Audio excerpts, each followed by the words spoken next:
नमस्कार, मी राहुल कुलकर्णी. एबीपी माझामध्ये जगभरातल्या सर्व प्रेक्षकांचं स्वागत आहे. श्री राहुल गांधी यांचं लोकसभेतलं 50 मिनिट 14 सेकंदाचं भाषण मी ऐकलं आणि ते ऐकल्यानंतर श्री राहुल गांधी यांनी राष्ट्रपतीच्या अभिभाषणाला उत्तर देत असताना आपल्या भारत जोडो यात्रेला आणि आत्ताच हिंडनबर्गचा रिपोर्ट आल्यानंतर श्री अदानी यांच्या संदर्भात जे काही प्रश्न उपस्थित झालेत त्याला घेऊन सरकारला कसं प्रश्न विचारता येतील याची कशी संधी साधली आणि हे कसं एक उत्तम दर्जाचं राजकारण आहे हे आपल्याला या 50 मिनिट आणि 14 सेकंदाच्या भाषणातनं कळतं.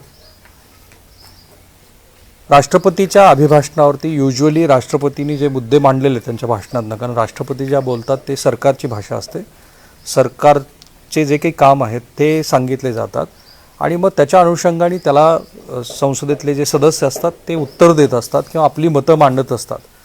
पण या 50 मिनिट आणि 14 सेकंदाच्या भाषणामध्ये जवळपास पहिली 6-7 मिनिटं सोडली तर श्री राहुल गांधी यांनी केवळ अदानी यांच्या संदर्भातनं जे प्रश्न उपस्थित झालेले त्याला घेऊन सरकारला काही प्रश्न विचारले.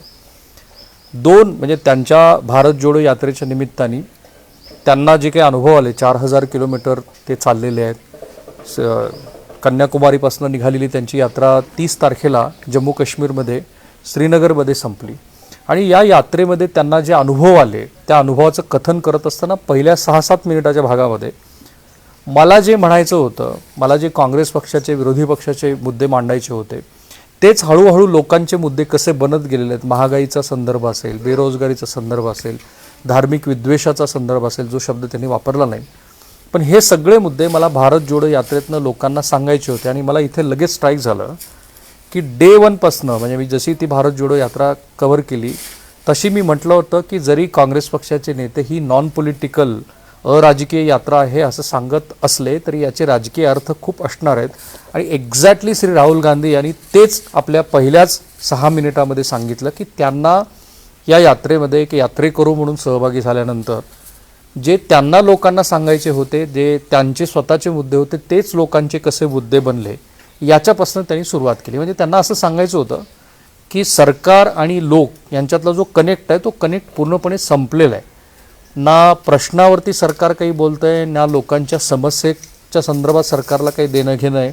पण आपण जेव्हा यात्रेत आलो त्यावेळेला मला जे विरोधी पक्षाचे मुद्दे वाटत होते ते सगळे मुद्दे आता सर्वसामान्यांचे मुद्दे झालेले आहेत आणि त्याच्यावरती तुम्ही बोलत नाहीत असा त्यांनी उल्लेख केला.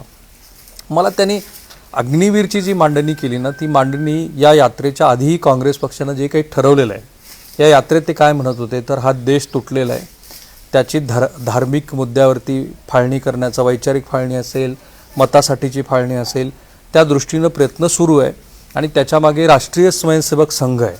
आणि म्हणूनच ते महाराष्ट्रात ज्या वेळेला आले त्यावेळेला शिवसेनेसारखा मित्रपक्ष त्यांच्याबरोबर असूनसुद्धा त्यांनी विदा सावरकरांच्या संदर्भामध्ये इथे काही प्रश्न उपस्थित केले, अगदी त्यांना माफीवीर म्हणण्यापर्यंत हे सगळं प्रकरण गेलं. आज पुन्हा एकदा त्यांनी अग्निवीरचा संदर्भ जो दिला तो राष्ट्रीय स्वयंसेवक संघाच्या दृश्य स्वरूपात आपल्याला दिसणाऱ्या दृश्यावरती त्याला नेऊन सोडलं. म्हणजे राष्ट्रीय स्वयंसेवक संघ खाकी पॅन्ट, शर्ट, हातामध्ये काठी, लाठी आणि मग कवायती वगैरे हा जो मुद्दा असतो, स्वसंरक्षणाचा जो भाग असतो, त्याच्यामध्ये अग्निवीर योजना जी आली आपल्याला बऱ्याच जणांना माहिती असेल, काही जणांना माहिती नसेल, पण ते जे NSA नॅशनल सिक्युरिटी ॲडवायझर जे झाले, खरं म्हणजे UPA 2च्या आधी अजित डोवाल यांची त्या सरकारमध्ये सुद्धा फार महत्त्वाची भूमिका होती. पण श्री अजित डोवाल यांच्या माध्यमातून अग्निवीर ही योजना थोपवण्यात आली, ती गृहमंत्र्याकडनं थोपवण्यात आली आणि ते RSSच्या सांगण्यावरून झालं असे ते म्हणतात. म्हणजे त्यांना असं सांगायचं आहे की राष्ट्रवादाचा आपला धर्म सर्वश्रेष्ठ आहे असं मांडण्याचा आणि त्यासाठी प्रसंगी हवं तर संघर्ष करण्याची जी राष्ट्रीय स्वयंसेवक संघाची तयारी आहे असं त्यांना वाटतं. तशा पद्धतीनं अग्निवीरांना इथे अग्निवीर ही योजना आणली आणि पुढे त्यांनी एक कोटी केली की ज्याच्यावरती अजून तशी फारशी चर्चा कोणी केलेली होती असं मला वाटत नाही. ते असं म्हणाले की अग्निवीर, काही सैन्याच्या मंडळींना असं वाटतं की अग्निवीरमुळं अनेक जणांच्या हातामध्ये शस्त्र येतील आणि समाजातली हिंसा वाढेल. बहुधा त्यांना कोट अनकोट अमेरिकेमध्ये जे काही घडतं त्याचा संदर्भ द्यायचा असावा. पण या पहिल्या भागानंतर मात्र त्यांचा संपूर्ण फोकस हा हिंडनबर्गच्या निमित्ताने श्री गौतम अदानी यांच्या व्यवसायासंदर्भात जे प्रश्न उपस्थित झालेले आहेत त्याच्यावरती सरकारला घेरण्याची आहे. आणि माझ्या मते नरेंद्र मोदी यांचं सरकार सत्तेवर आल्यानंतर डिमॉनिटायझेशनचा प्रयोग होण्याच्याही आधी या सरकारवरती हे सूटबूटकी सरकार आहे अशा पद्धतीचा शिक्का मारण्याचा प्रयत्न काँग्रेसच्या नेत्यांनी सातत्याने केला होता. तो प्रयत्न किमान निवडणुकीमध्ये तरी यशस्वी झाला नाही. म्हणजे अदानी आणि अंबानी हे कसे श्री नरेंद्र मोदी यांचे खूप जवळचे मित्र आहेत आणि त्यांच्यासाठीच सगळी सरकारी यंत्रणा कशी काम करते हा गेली 6-7 वर्ष काँग्रेस पक्षाकडनं केला जाणारा प्रचार आहे. त्याला जनता भुललेली नाही आहे. पण आत्ता हिंडनबर्गच्या निमित्ताने मात्र लोकांच्या मनात जे काही प्रश्न उपस्थित झालेले आहेत, विशेषतः समाज माध्यमांमध्ये ज्या पद्धतीने लोक व्यक्त होत आहेत, ती नस श्री राहुल गांधी यांनी पकडली. आणि मग त्यांनी मांडणी कशी केली तर या देशामध्ये आत्ता अदानीची संपत्ती कशी वाढली तर 2014ला ही आकडेवारी त्यांनी दिलेली आहे. त्यांच्याकडे 8 बिलियनची त्यांची संपत्ती होती. ती आत्ता प्रत्यक्षामध्ये मी थोडे आकडे चेक करून घेतो. 140 बिलियनवरती श्री अदानी यांची संपत्ती गेलेली आहे. ते 306व्या नंबरला की 600व्या नंबरला ज्या वेळेला 8 बिलियनची त्यांची संपत्ती होती, ती आता 140 बिलियन कशी झाली. ते ज्यावेळेला श्री नरेंद्र मोदी यांचं सरकार आलं त्यावेळेला ते जगाच्या सर्व श्रीमंतांच्या यादीमध्ये 609व्या क्रमांकावरती होते. ते अलीकडेच फोर्ब्सच्या लिस्टमध्ये 2ऱ्या क्रमांकावरती कसे आले, असे सगळे प्रश्न विचारत मग त्यांनी ही मांडणी केली की जे गुजरातमध्ये घडलं. गुजरातमध्ये श्री नरेंद्र मोदी हे मुख्यमंत्री असताना व्हायब्रंट गुजरातच्या नावाखाली एक मोठा कॉन्क्लेव्ह झाला होता तिथल्या उद्योगपतींचा. त्याची कल्पना श्री गौतम अदानी यांनी दिली आणि त्याच्यातून काय झाला असेल तर श्री गौतम अदानी यांची संपत्ती वाढली. आणि मग हाच प्रयोग केंद्रीय पातळीवरती झाला आणि या देशातली सगळी यंत्रणा ही गौतम अदानी यांच्यासाठी काम करते, त्यांचा व्यवसाय वाढवते, अशा पद्धतीने त्यांनी सांगितलं. आता भारत जोडो यात्रेतला मी पुन्हा म्हटलं की ही अराजकीय यात्रा नाही आहे मुळात. भलेही काँग्रेसजन काही म्हणत असू दे आणि ऑब्व्हियसली कुठलाही राजकीय पक्ष हा जरी अराजकीय म्हणत असला, त्यावेळची ती तात्कालिक गरज असली तरीसुद्धा तो जे काही करतो, राजकीय नेता जो काही सांगत असतो, राजकीय पक्ष जे काही करत असतो त्यात अंतिमतः राजकारणच होत असतं. इथे त्यांनी असं सांगितलं की एकीकडे देशामध्ये बेरोजगारी आहे, दुसरीकडे नरेंद्र मोदी यांनी स्टार्टअपसारखी योजना आणलेली आहे, पण त्या स्टार्टअपमधनं या देशात काय झालं माहीत नाही. पण श्री अदानी यांच्यासारख्यांची जी संपत्ती वाढली तर मला बेरोजगार तरुण म्हणतायत की आम्हाला रोजगार तर मिळत नाही आहे, पण आम्हाला ह्या कल्पना हव्या आहेत की श्री गौतम अदानी हे सर्व क्षेत्रामध्ये, मग त्यांनी त्याची यादीच वाचून दाखवली, ते स्टीलमध्ये आहे, ते सिमेंटमध्ये आहे, ते मीडियामध्ये आहे, ते कन्स्ट्रक्शनमध्ये आहेत, ते केमिकलमध्ये आहेत, ते परदेशात खाणी घेत आहेत. तर याच्यासारखं काय स्टार्टअप आहे की जे 8 बिलियनचं होतं जे आता 140 बिलियनवरती पोचलं आहे. तर हे युवा आम्हाला मला प्रश्न विचारत होते आणि मग मी त्यांना अदानीच्या अनुषंगानेच हे सांगत होतो.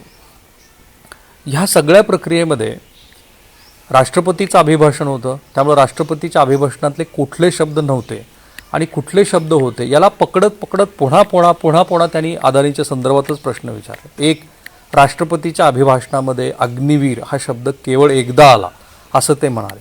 राष्ट्रपतीच्या अभिभाषणामध्ये महागाई, बेरोजगारी, लोकांना ज्या प्रश्नावरती लोकांना उत्तर हवी आहेत असे कुठलेही नव्हते. मग जे होतं त्याच्यामध्ये राष्ट्रपतींनी आपल्या परदेश धोरणाबद्दल सांगितलं. इथे त्यांनी 2 संदर्भ दिलेत. एक इस्रायलचा संदर्भ दिला आणि दुसरा श्रीलंकेचा संदर्भ दिला. श्रीलंकेच्या तत्कालीन ऊर्जा मंत्र्यांनी त्यांच्या JPC समोर, कारण आज हे सगळे जे विरोधी पक्ष मागणी करत आहेत ती जॉईंट पार्लमेंटरी कमिटीचीच मागणी करत आहेत की याच्यातनं ही कमिटी यावी आणि त्यांनी अदानीचे जे काही व्यवहार आहेत ते तपासावे.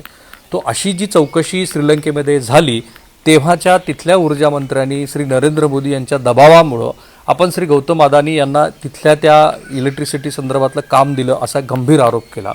आणि प्रत्येक वेळेला म्हणजे मी बघत होतो की सत्ताधारी बेंचवरती तशी आज खूप उपस्थिती कमी दिसली मला. किरण रिजिजू आणि काही 2-3 दुसरे जे मंत्री होते त्यातल्या त्यात माजी मंत्री त्यांनी कायदेमंत्री यांनी काही प्रत्युत्तर करण्याचा प्रयत्न केला की इतके मोठे तुम्ही आरोप करत असताना याचे सबस्टॅन्टिव्ह पुरावेच तुम्ही द्यायला हवेत. एक पोस्टर ते दाखवू इच्छित होते, नंतर सोशल मीडियामध्ये बऱ्यापैकी व्हायरल झालेलं आहे. त्याच्यामध्ये एका फ्लाईटमध्ये श्री गौतम अदानी आणि श्री नरेंद्र मोदी बसलेले दिसत आहेत, पण हे फ्लोअरवरती त्यांनी येऊ दिलं नाही. तर सत्ताधारी बेंचकडनं हे विचारलं जात होतं की तुम्ही जे काही आरोप करत आहात त्याचे पुरावे तुम्हाला द्यावे लागतील, गांभीर्याने याच्यावरती चर्चा करायला हवी. एक वेळेला तर सभापती ओम माथुर यांनी सुद्धा असं म्हटलं की तुम्ही जे काही म्हणत आहात खरं तर राष्ट्रपतीच्या अभिभाषणावरती तुम्ही बोलणं अपेक्षित आहे, पण व्यक्ती स्वातंत्र्य आहे, तुम्हाला जे बोलायचं ते बोला.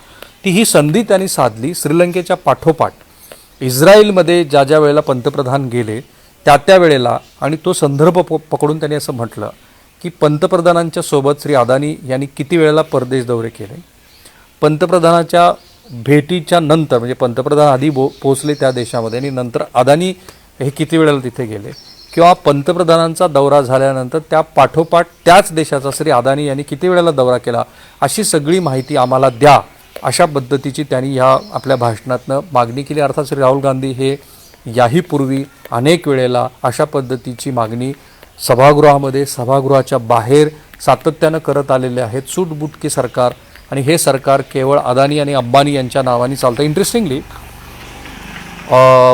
म्हणजे हे विसरता कामा नये की ह्या देशातलं कुठलंही राज्य सरकार नसेल, श्री उद्धव ठाकरे, ममता बॅनर्जी, राजस्थानचं गेहलोत सरकार, तेलंगणाचं सरकार, आंध्र प्रदेशचं सरकार, every government has sign MOU with mister Adani की या व्यवसायासाठी किंवा त्या व्यवसायासाठी, कारण ते उद्योगपती आहेत. पण प्रश्न जे विचारले जात आहेत आणि ते श्री राहुल गांधी हे सतत यासाठीच म्हणतात की एक नेरेटिव्ह सेट करण्याचा प्रयत्न आहे. आजवर तरी त्या नेरेटिव्हला मतदारांनी प्रतिसाद दिलेला नाही, पण म्हणजे आता इथून पुढे काय होईल हे सांगता येणार नाही, कारण हिंडनबर्गच्या प्रकरणानंतर गौतम अदानीच्या संदर्भातले त्यांच्यावरती त्यांच्या व्यवसायाच्या अनुषंगाने बरेच प्रश्न विचारले जात आहेत. विरोधी पक्ष JPCची मागणी करत आहेत, आंतरराष्ट्रीय संस्थांकडून काही प्रश्न विचारले जात आहेत. हेच सगळे धागे पकडून ते पुन्हा पुन्हा हे सांगण्याचा प्रयत्न करतायत की हे सरकार हे फक्त त्यांना राजकीय पाठबळच देत नाहीत. मग त्यांनी पुन्हा मुंबई एअरपोर्टचा उल्लेख केला की JVC ही जी कंपनी होती त्या कंपनीला वेगवेगळ्या केंद्रीय तपास यंत्रणेच्या माध्यमातून घेरण्यात आलं, त्यांच्याकडनं मुंबईचं कॉन्ट्रॅक्ट काढून घेतलं आणि ते श्री अदानी यांना दिलं, आणि मग 30-35% या देशातला जो एअर फ्लाईटचा व्यवसाय आहे, एअर ट्रॅफिकचा जो व्यवसाय तो श्री अदानी यांच्याकडनं जातो. ड्रोन टेक्नॉलॉजीमध्ये अदानी आहेत, संरक्षण व्यवस्थेमध्ये अदानी आहेत. मग त्यांनी अनिल अंबानी यांचाही उल्लेख केला की HALचं जे संरक्षण क्षेत्रातलं काम होतं ते कसलाही अनुभव नसताना अनिल अंबानी यांना ते दिलं, आणि मग जे काही झालं ते झालं. सो हा सांगण्याचा प्रयत्न केला जातो आहे की या देशामध्ये ना बेरोजगाराची भाषा बोलली जाते, या देशामध्ये ना तरुणांच्या प्रश्नावरती कोण बोलतंय, नाही या देशामध्ये कोणी महागाईच्याबद्दल काही बोलतंय. जे बोललं जातं आहे ते केवळ आणि केवळ एका कॉर्पोरेटला, एक किंवा तत्सम कॉर्पोरेटला फायदा व्हावा अशा पद्धतीनं बोललं जातं आहे, आणि अशा पद्धतीचाच कारभार ह्या सरकारचा सुरू आहे.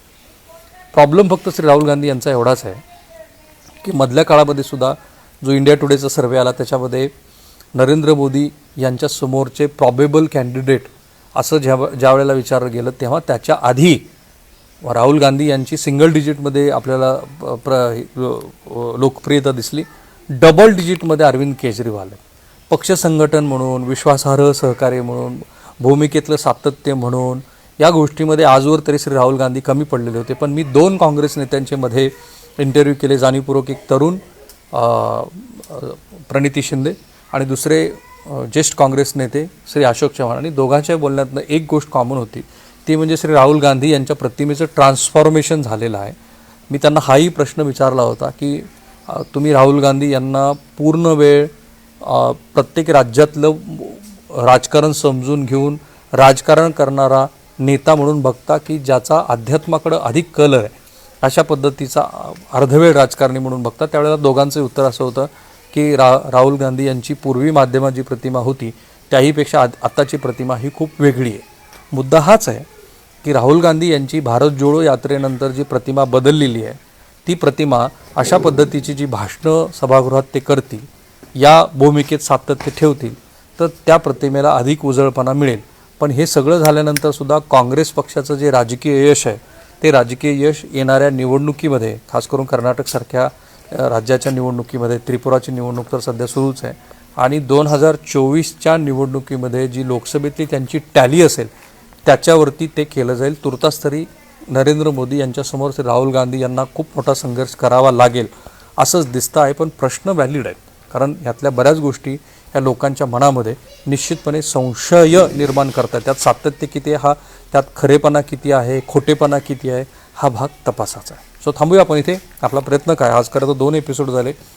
काँग्रेस पक्षाचे ज्येष्ठ नेते श्री बाळासाहेब थोरात यांनी विधिमंडळ पक्षाच्या नेतेपदाचा राजीनामा दिला. त्याच्यावरती आता 15 तारखेला काँग्रेस पक्षाची महाराष्ट्रामध्ये बैठक होणार आहे आणि त्यासोबतच श्री राहुल गांधी यांचं भारत जोडो यात्रेनंतरचं संसदेतलं दणदणीत असं भाषण आपण बघितलं. मी आणि ABP माझा सर्व सोशल मीडिया प्लॅटफॉर्मवरती उपलब्ध आहोत. तिथे तुम्ही कमेंट बॉक्समध्ये या व्हिडिओबद्दलचंही मत सांगा, या व्हिडिओच्या कमेंट बॉक्समध्येही टाका आणि काही तुमच्या कन्स्ट्रक्टिव्ह सूचना असतील तर त्याचं स्वागत आहे. थांबूया. ABP माझा, उघडा डोळे बघा नीट.